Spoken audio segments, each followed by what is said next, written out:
Parang si Sensei. Hello mga ka-store, nandito na tayo sa ating raffle, 10 pesos.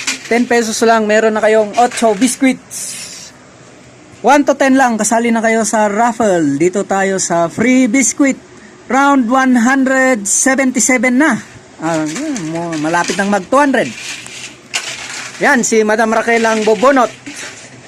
Anim ang bubunutin natin na mas swerte. Free biscuit. Number 2. Si Madam Raquel, nabunot niya ang sarili niya. Nako! Psychic na rin si Madam Raquel. 6. Ako yan.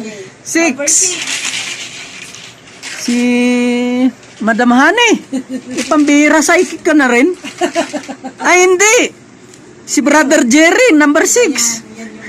Ay, number 1 ako.